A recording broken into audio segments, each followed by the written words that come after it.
Hello once again and welcome to We Need to Talk About Chocolate, the best chocolate podcast in town. We're in the Melt Chocolate Yurt and I'm once again with my co-host Andrew Nason. And Hi. For our audio listeners, in front of me here, I as usual don't know why, I have a selection of, I would say, the most boring looking foods I've ever seen. I've got some crackers, I've got some oats and some flour. And Andrew, you've got, well, I know I'd call it a cornucopia, but what have you got in front of you? Ed, I'd prefer if you referred to me as Montezuma. Oh, sorry. The emperor of the Aztecs. Montezuma II, to be very precise. My co-host Montezuma II has in front of him a cornucopia of what looks like Central and sort of Southern American foodstuffs. I can see avocado there. There's some sort of spiky thing around next to you. Excuse me, Ed. Don't call your food boring.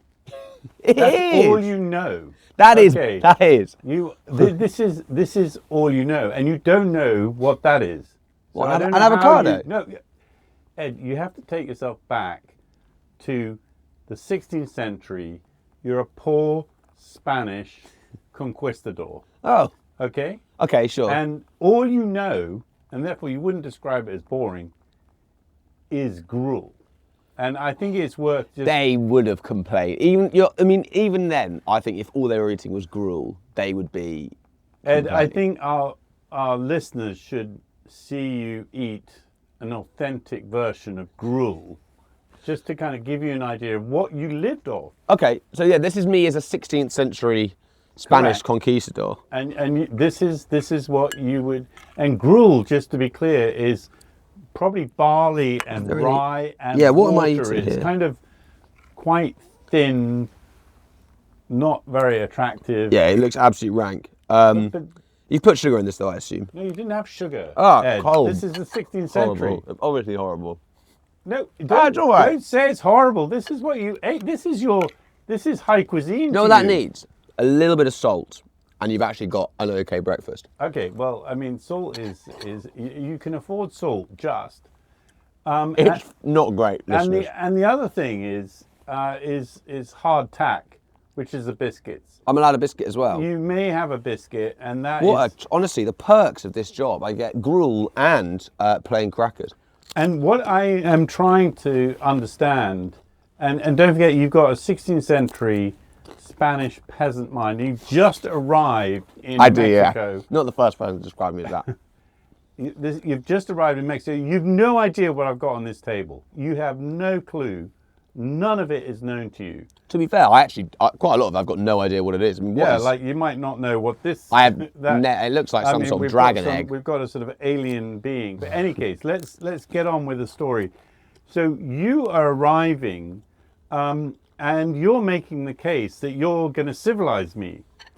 And I'm kind of looking at what you eat and thinking that this is crazy. The world is the other way round. I'm the civilized person, and I would have had 300 dishes, and they would have been absolutely beautiful.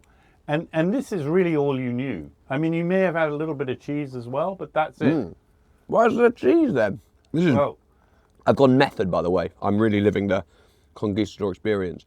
Yeah, I mean, it would be quite a... But in my conquistador sort of method mode, this feels quite safe.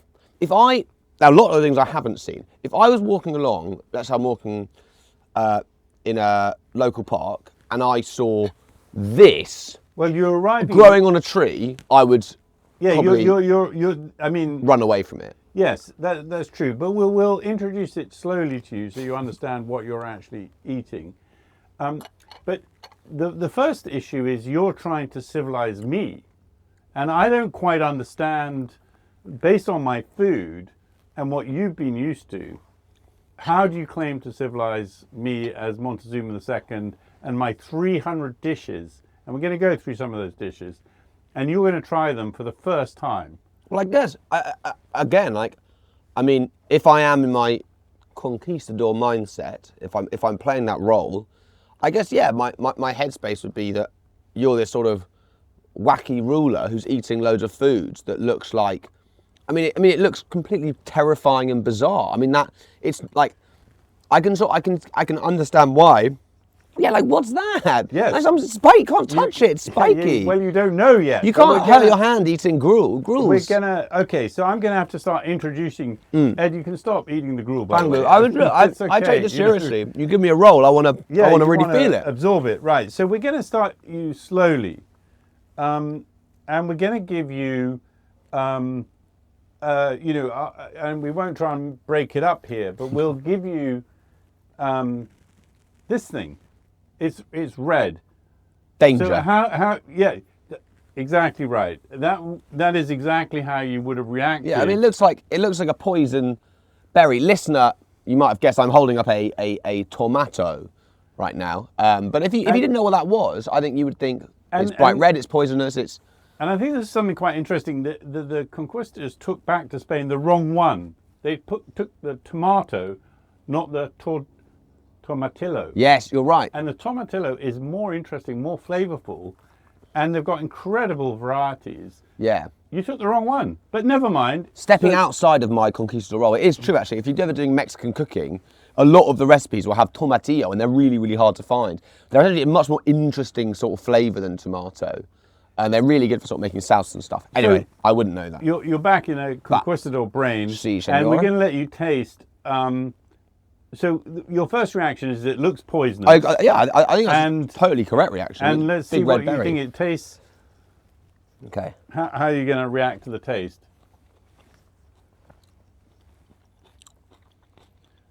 I mean, it's very, very, very nice. Can I just say that I think it's part of the deadly nightshade family.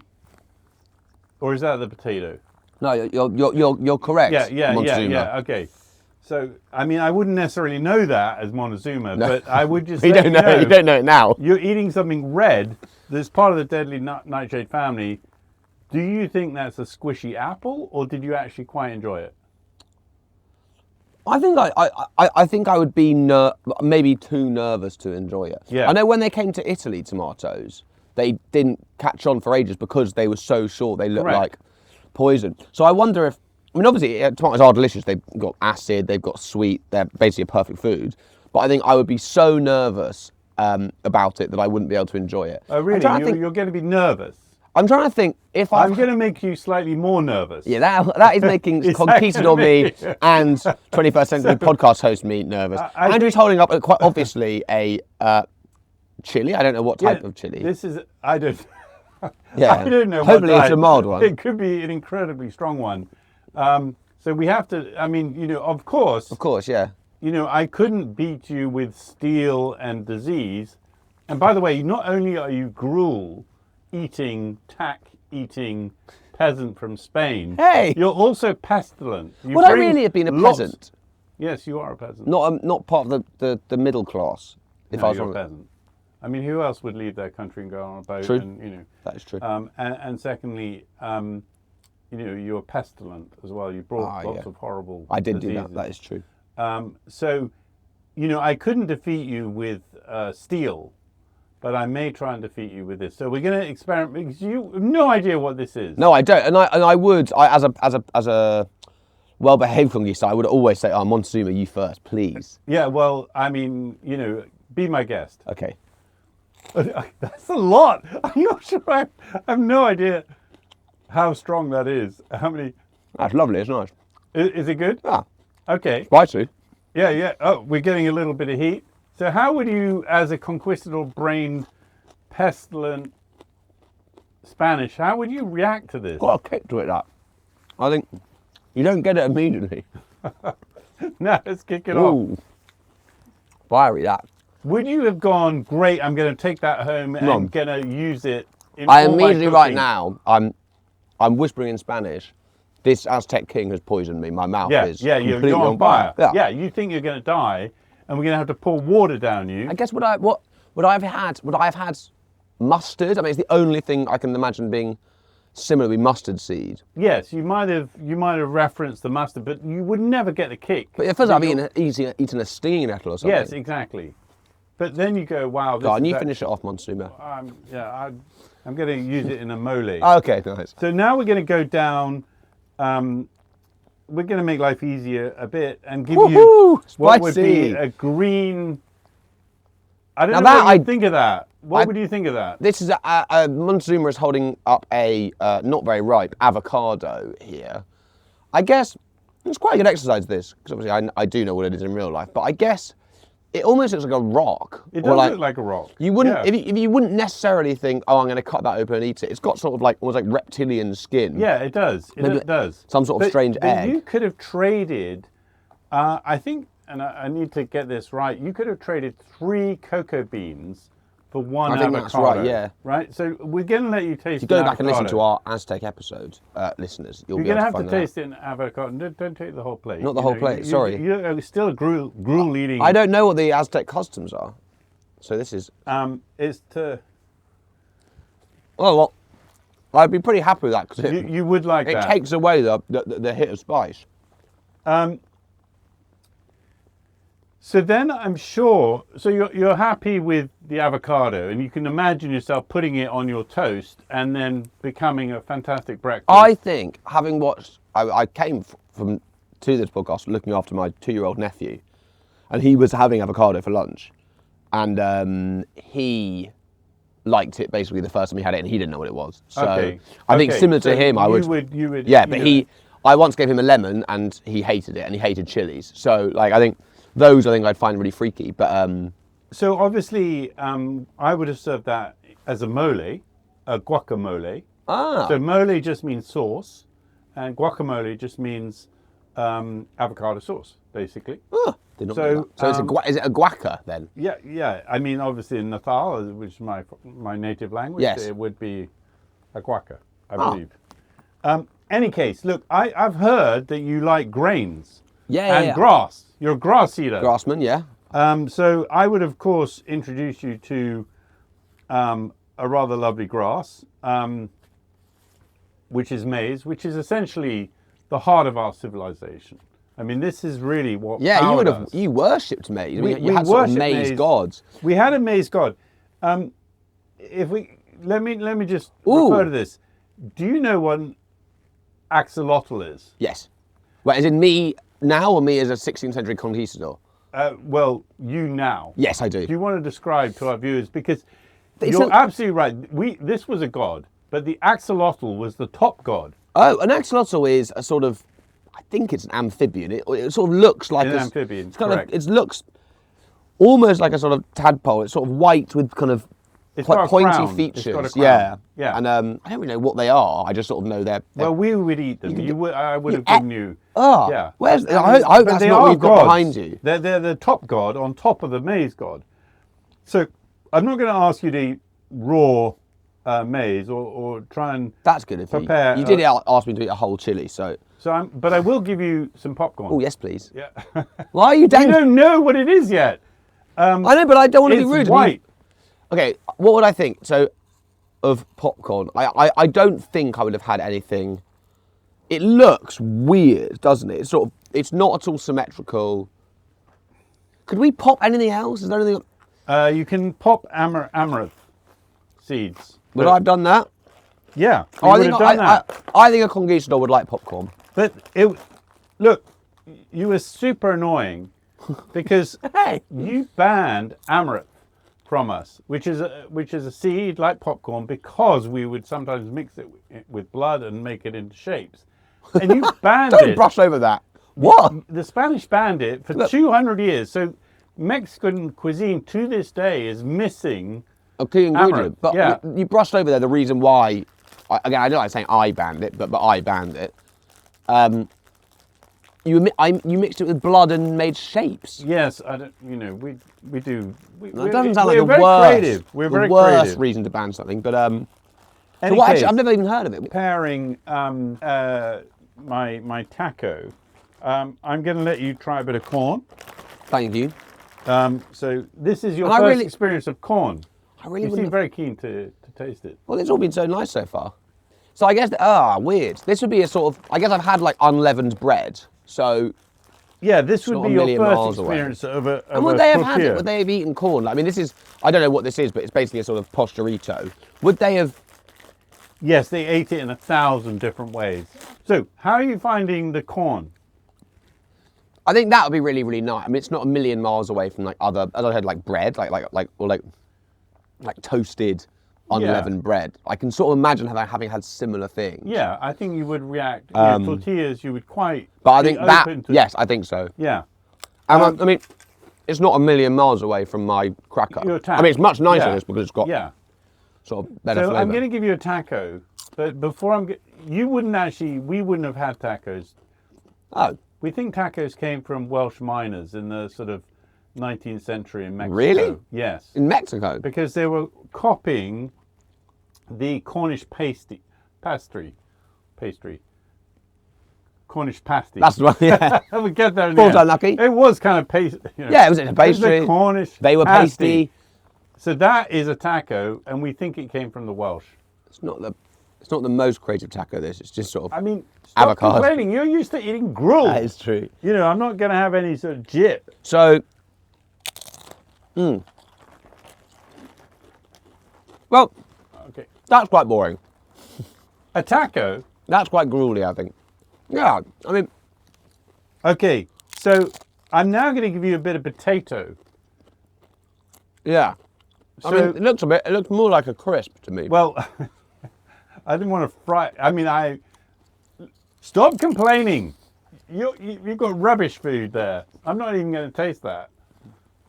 So this is your first experience of a potato, and I want to see, do you think it's pig food, or do you actually think it's going to go on and conquer the world? That's quite meaty. Meaty? Yeah, what? I wasn't really expecting that. What crisps are these? Yeah, it's a little it's got a bit of chili in it. It's yummy. I think would I think that's going to take over the world? Yeah, you know what, maybe. Really? Yeah. Because I think your initial reaction was that's pig food. And, you know, I'm just not into that. Well, again, like, there's potato.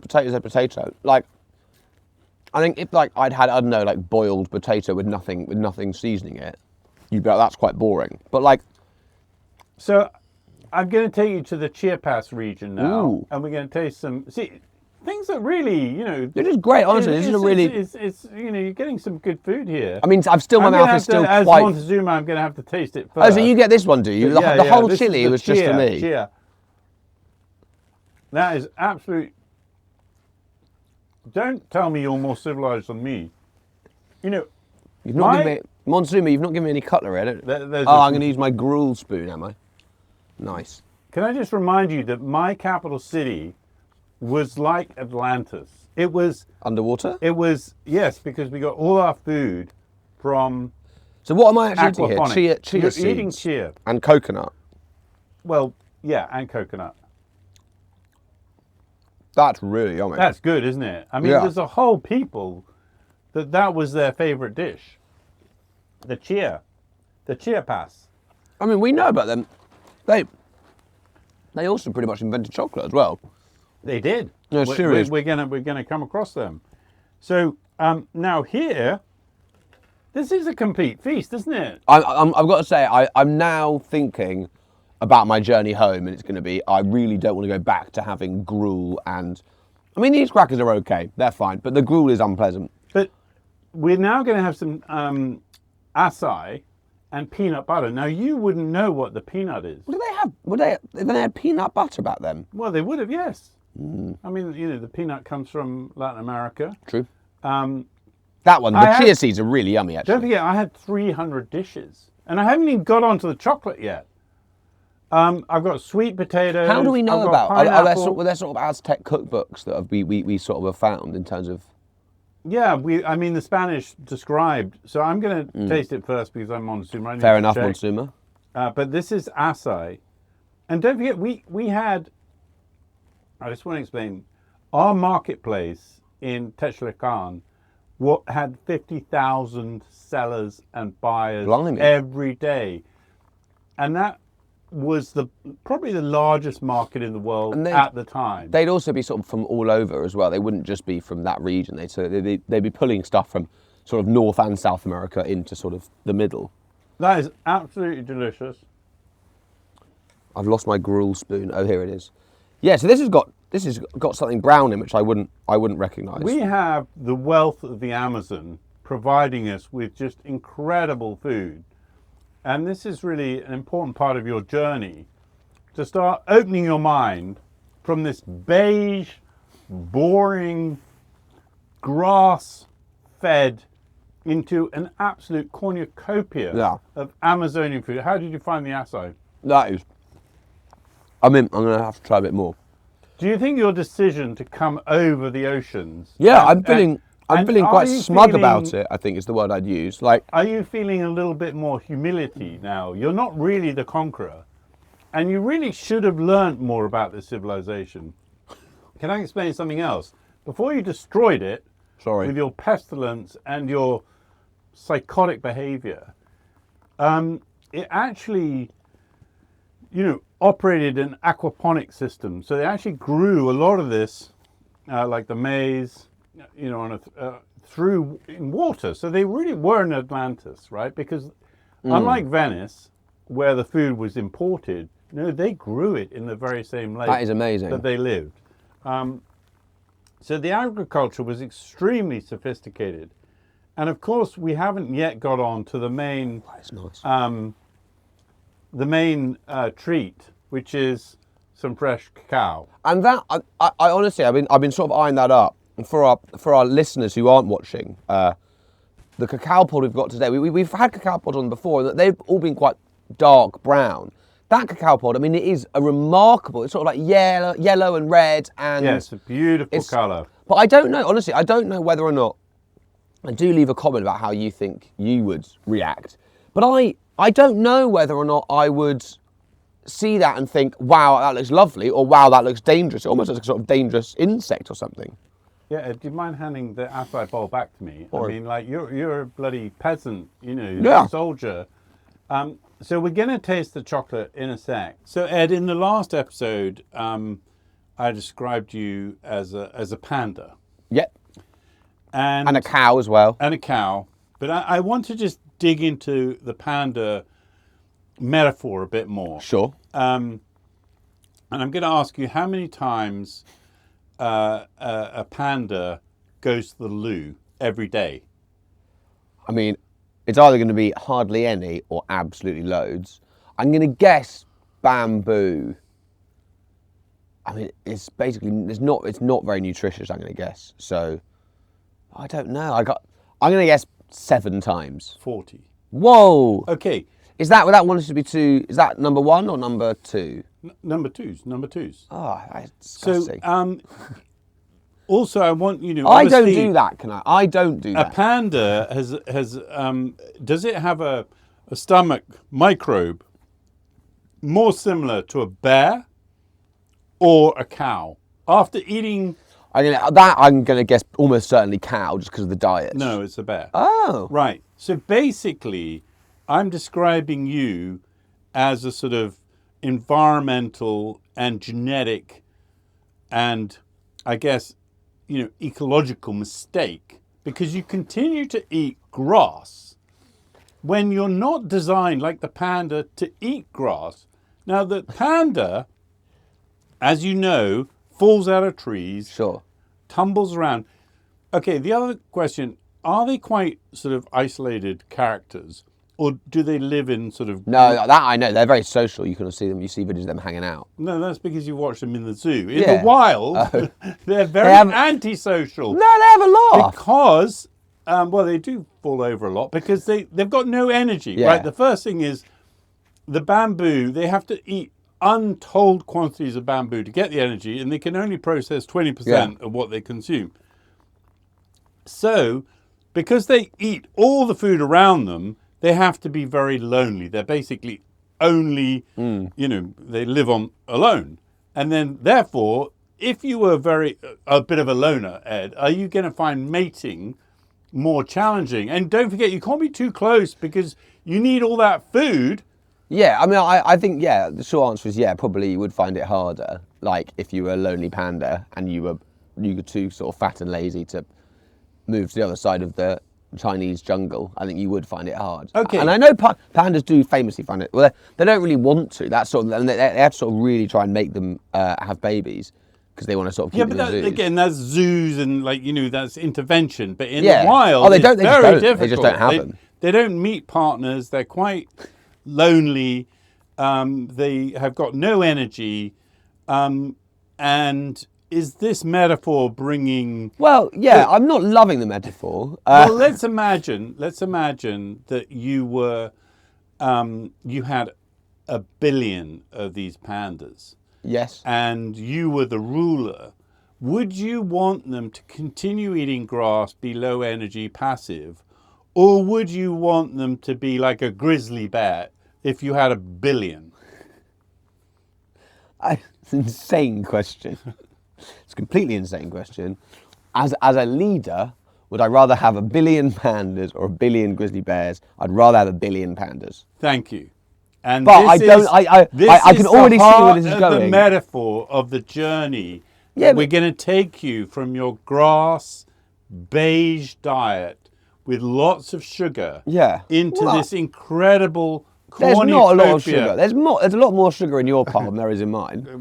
I've got the sugar arrives a little yeah, later. I've got crackers and biscuits and gruel. And we're going to turn you into a grizzly bear, a wild man, and you're going to enjoy the riches of the Amazon fresh. I see you're eating my...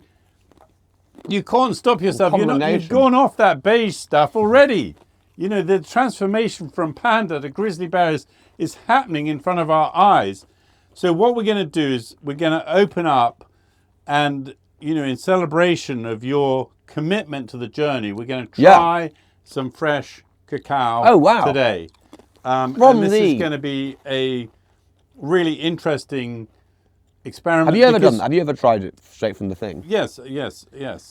As a and I it's haven't. a beautiful. You know, you need to pluck it fresh from the tree, and that's going to really move you from gruel into... Cool.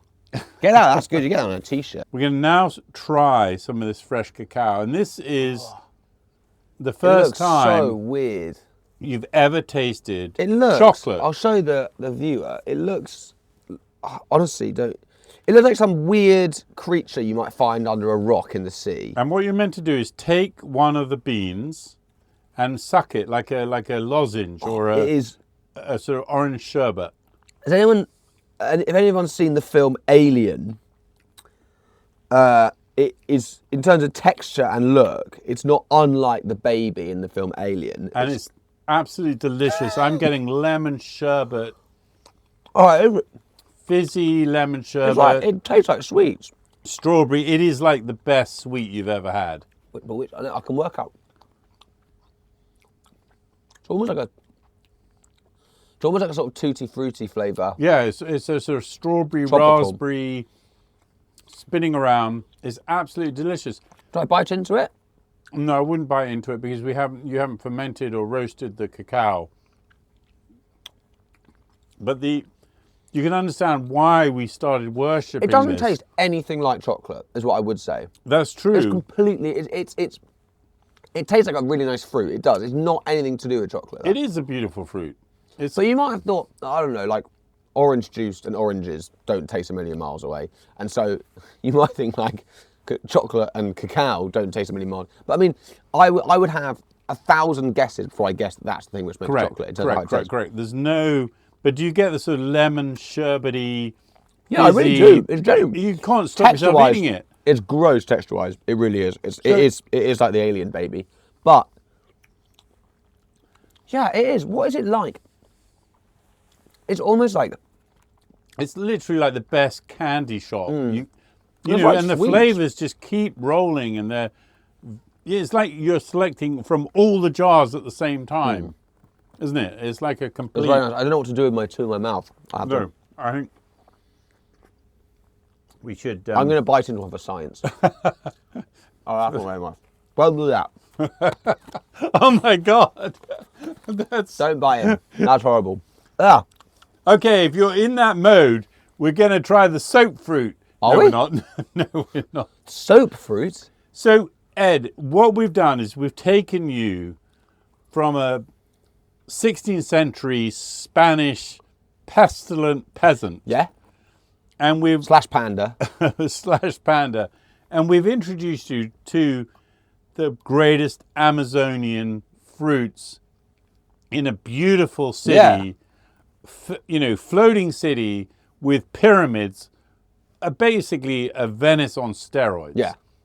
And what we want you to do is continue that journey, but we want to find out how accurate your responses were to each of the fruits that you've tried. Yeah, so I've got a list of some response. I genuinely have not seen this until it was handed to me about 2 minutes ago.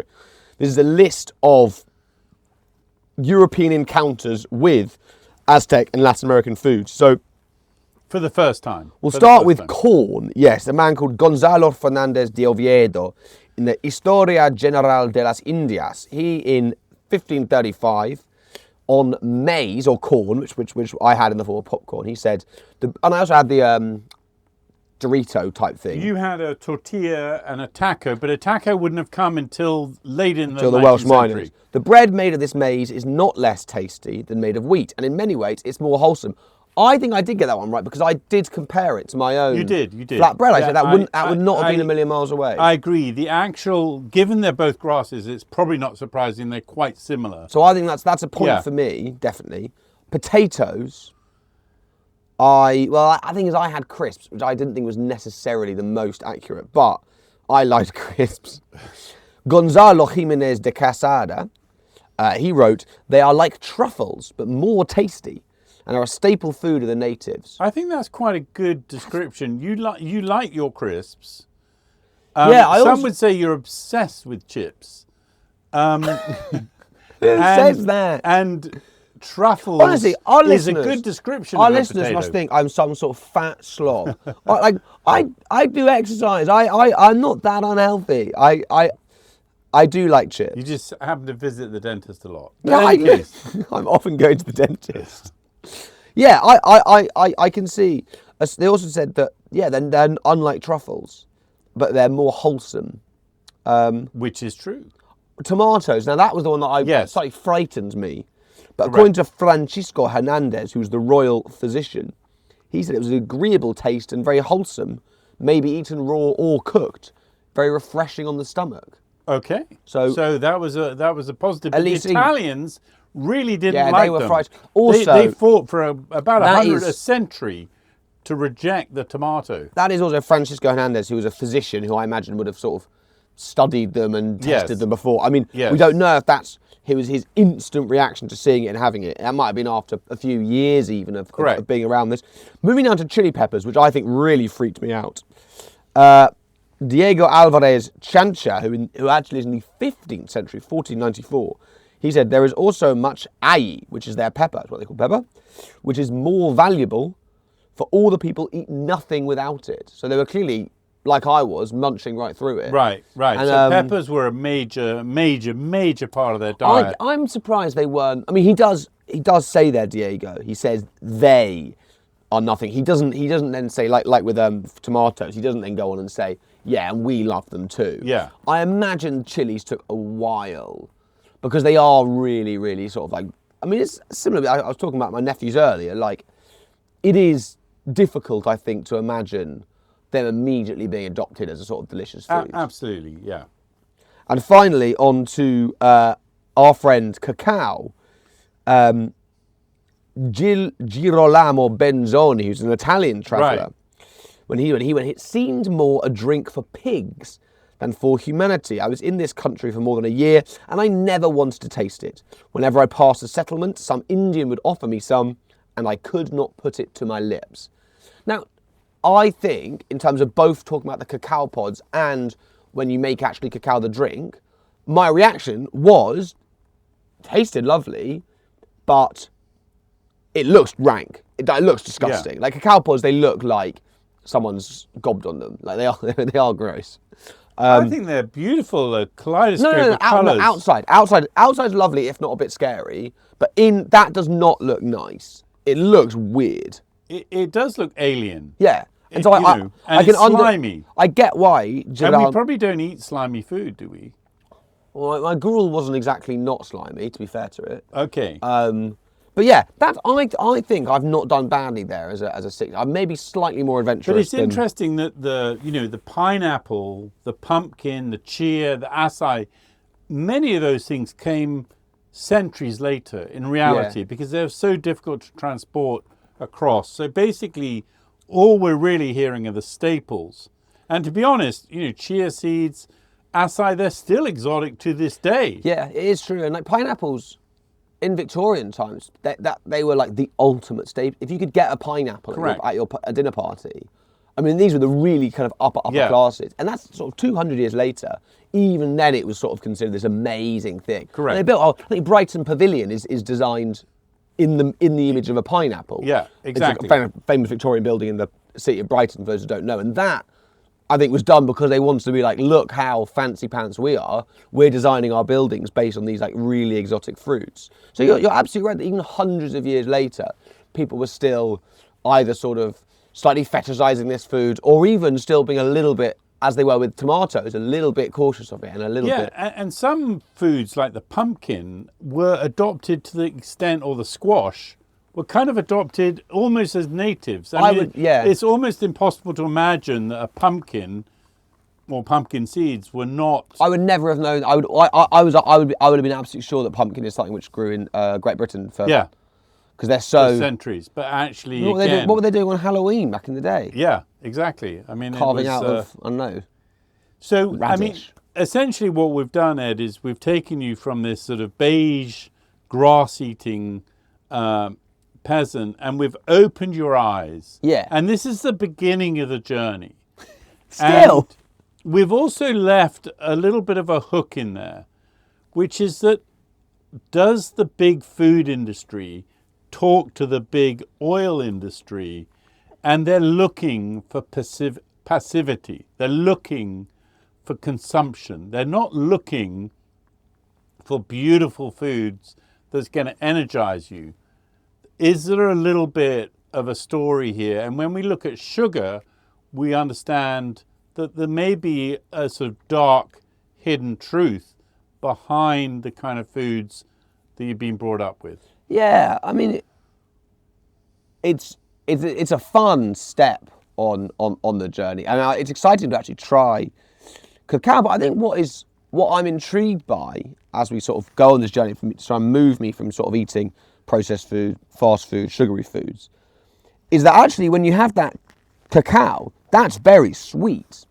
I mean, it was very sweet. But when you have dark chocolate, that's not those flavors, at least for me, do not come out. Well, we're going to find those flavors in the dark chocolate.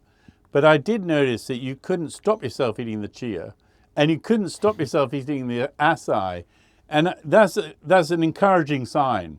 Yeah, I mean, they were lovely. Really, you're recognizing these beautiful flavors that were really not visible before. And this is a great step. And we're going to find those flavors in chocolate. And that's part of the journey. I can't wait. Well, it's been an exciting Aztec start. I mean, I feel like we're literally going through history on my journey to liking proper chocolate, as you'd say. But yeah, I've enjoyed it. Thank you very much for bringing in this unbelievable feast. Well, thank you. And I'm sorry that at home you guys didn't get to try it, but I promise it was very nice. And maybe you'll be able to get your hands on some cacao pods, or, I mean, I'd stay away from gruel. That's quite boring. But yeah, do see next time you're in your local market, do try and pick up some of this stuff, because it is really, really nice, actually. And yeah, thank you very much for joining us. Thank you, Andrew. Thank you. See you all next week.